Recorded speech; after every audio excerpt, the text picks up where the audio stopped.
નમસ્કાર, વરિયાના વાવડમાં આપનું હાર્દિક સ્વાગત છે. કેરીનો પાક ગ્લોબલ વોર્મિંગને કારણે 1 માસ લેટ છે તેવું ઘણા સમયથી સાંભળવા મળે છે. પરંતુ 11મા મહિનાથી મોટા ભાગે આંબાઓ ફૂટવાની શરૂઆત થતી હોય છે.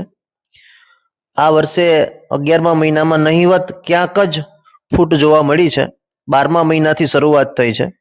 12મા મહિનાના પાછળના ભાગમાં જે આંબાઓ ફૂટ્યા છે તે આંબાઓ અત્યારે પૂરેપૂરા મોર ખીલતો હોય એવું જોવા મળી રહ્યું છે. હાલ આ બગીચાઓની અંદર જે આંબાઓ પૂરેપૂરા ફૂટ્યા છે એની અંદર નાની કેરીનું બંધારણ એટલે કે મગીયો પણ બંધાઈ ચૂક્યો છે.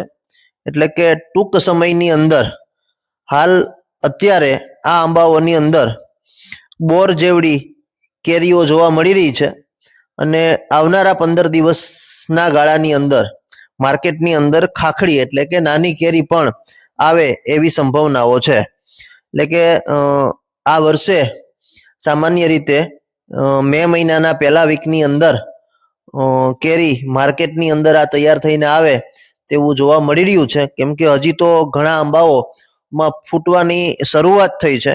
આ જે મગીયો બંધાણો છે એ 12મા મહિનાની અંદર જે ફૂટ થઈ હતી ડિસેમ્બરમાં એનો મગીયો અત્યારે જોવા મળી રહ્યો છે અને આવનાર સમયની અંદર એટલે કે વિથીને 10 થી 15 દિવસની અંદર માર્કેટમાં કાચી કેરી ટૂંકમાં નાની ખાખડી એ આવી શકે છે.